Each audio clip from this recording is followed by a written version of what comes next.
दोस्तों शाम का वक्त था।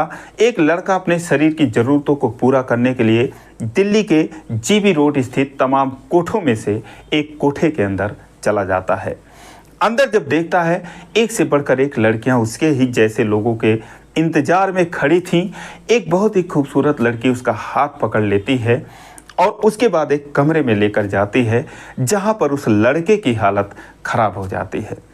वो उससे कहता है कि इतना भी जुल्म मत करो, लेकिन दोस्तों उसे कुछ ऐसा मिलता है कि जिसकी वजह से वो बार बार उस कोठे पर जाने लगता है और एक दिन कुछ ऐसा होता है कि जिसकी कल्पना भी नहीं की जा सकती है।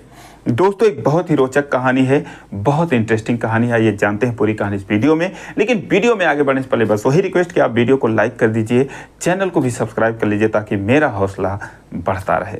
दोस्तों एक कहानी है दिल्ली की। एक लड़का जिसका नाम पंचम होता है, कई सालों से वो दिल्ली के अंदर काम कर रहा था। एक दिन शाम को उसका मन करता है कि कोठे पर चला जाए और ज़रा देखा जाए अंदर का नज़ारा क्या होता है।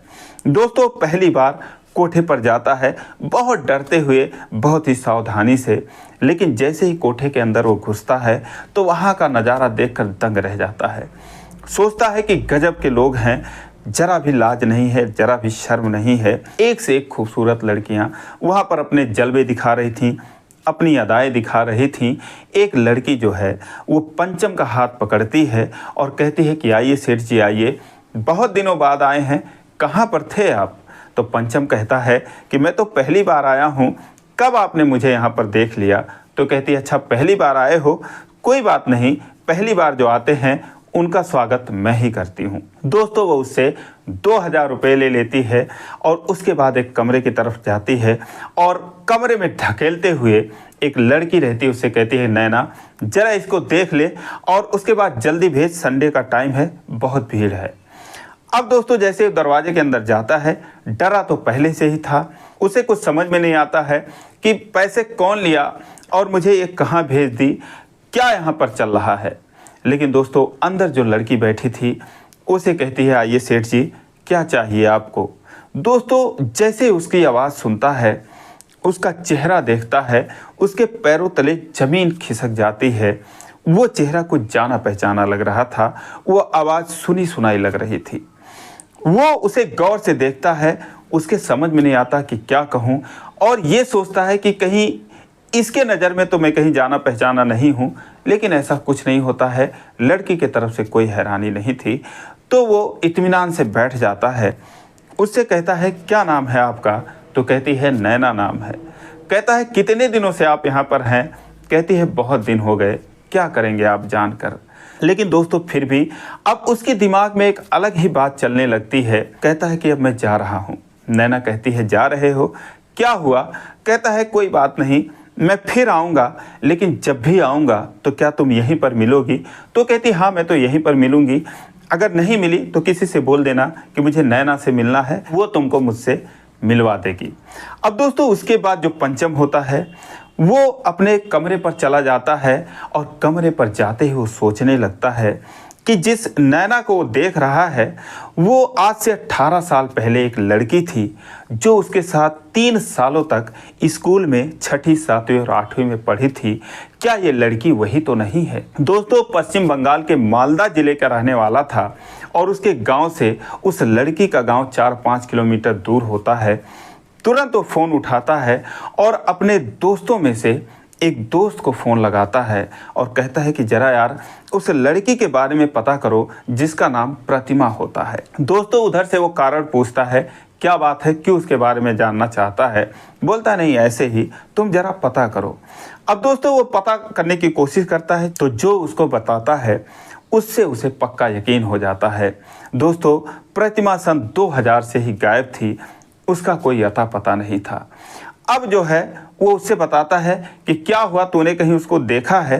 तो पंचम कहता है नहीं यार मैंने नहीं देखा, बस मैंने किसी से सुना था। तो पंचम का दोस्त कहता है कि हाँ एक बार हो गई, तो फिर उसके बाद उसका कोई अता पता नहीं है। अब दोस्तों उसका शक यकीन में बदल जाता है और उसके बारे में सोचने लगता है।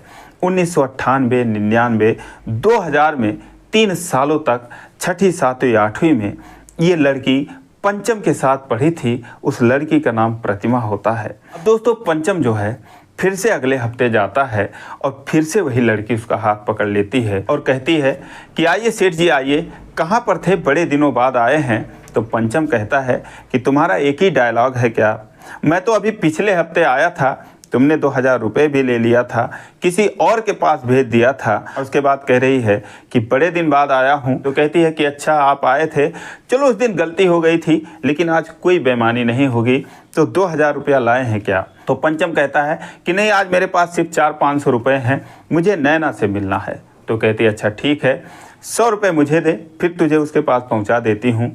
दोस्तों 100 रुपये ले लेती है और उसके बाद उसे नैना के पास पहुंचा देती है। नैना एक कमरे में बैठी थी, जैसे ही वो उसको देखता है खुश हो जाता है।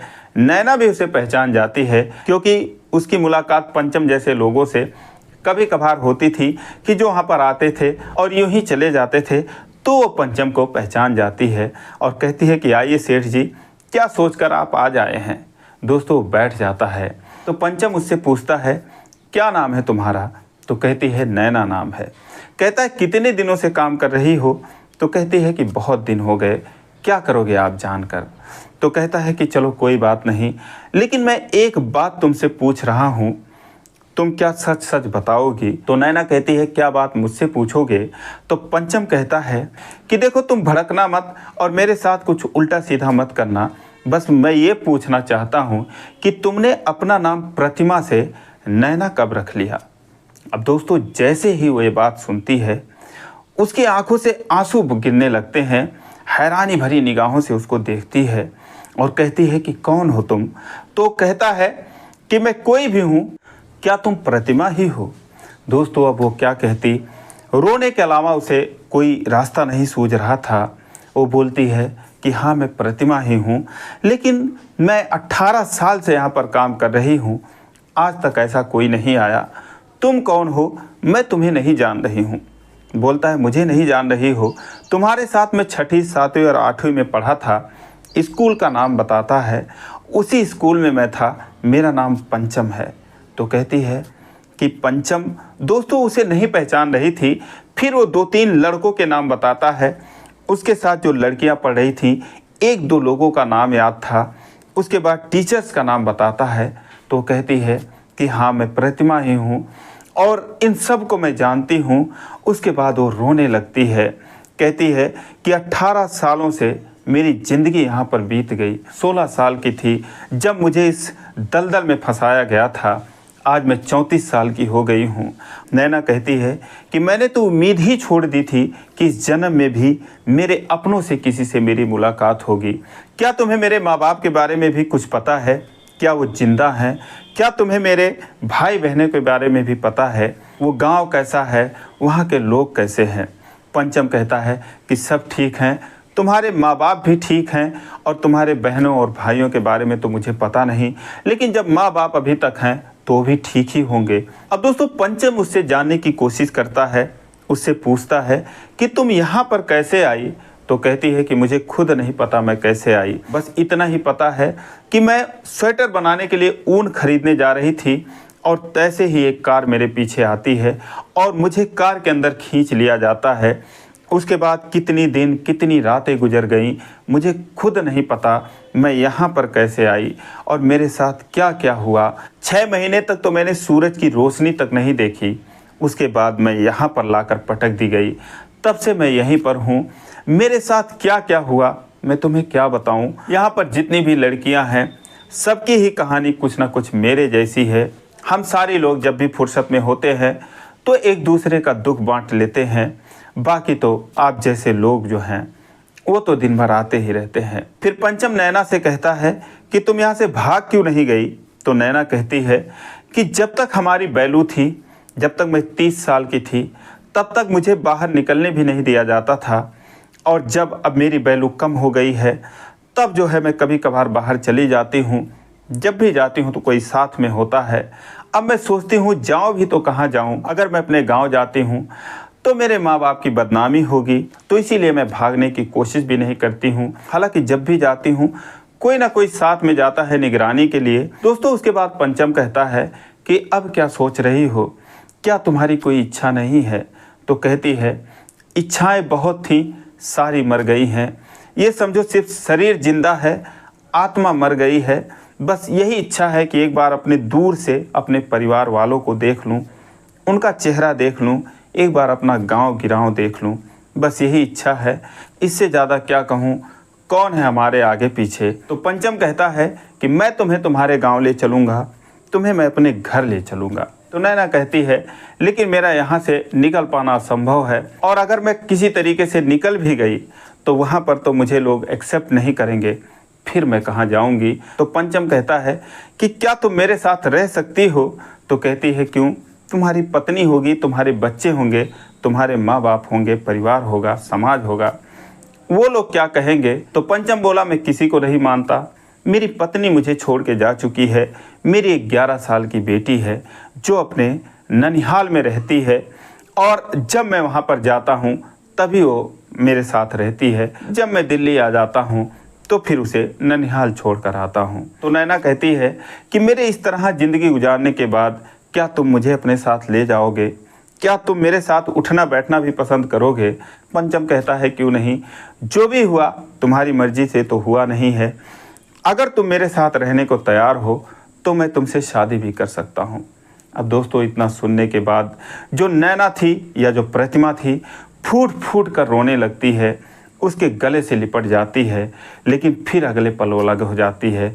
वो कहती है कि लेकिन वहाँ जाने के बाद तुम मुझे ताने मारोगे, मेरे अतीत को लेकर गालियाँ दोगे, या लोग मुझे अगर ताने मारेंगे तो तुम कैसे बर्दाश्त करोगे। वो कहता है कुछ भी नहीं होगा, जिसको जो कहना होगा कहता रहेगा, मुझे कोई फ़र्क नहीं पड़ेगा, यकीन करो मैं तुम्हें कुछ नहीं कहूँगा। दोस्तों उसके बाद वो एक दिन प्लान के मुताबिक हॉस्पिटल के बहाने निकलती है, और उसके साथ जो रहता है उसको चकमा देकर वो पंचम के साथ भाग जाती है और पश्चिम बंगाल अपने गांव पहुंच जाती है। गांव जब उसके परिवार वाले देखते हैं बहुत खुश होते हैं। हालांकि ये दोनों पूरी सच्चाई बताते हैं कि ये कहाँ पे थी, कैसे थी, और मैं इसे किस लिए लाया हूँ। दोस्तों सारे लोग उनकी तारीफ़ कर रहे थे। ये बात और है कि कुछ औरतें थीं वो उसको ताना मारने लगती हैं, लेकिन पंचम जो है उसे कोई फ़र्क नहीं पड़ रहा था। दोस्तों 2018 में नैना और पंचम की मुलाकात होती है। उसके बाद दोनों एक मंदिर में शादी करते हैं। आज भी प्रतिमा, पंचम और उसकी बेटी ये तीनों खुशी खुशी रह रहे हैं। तो दोस्तों ये रही कहानी, आप लोग कैसी लगी कमेंट करके ज़रूर बताइए। ज़रा भी अच्छी लगी हो तो चैनल को सब्सक्राइब करिए। फिर मिलेंगे अगले वीडियो में, तब तक के लिए जय हिंद।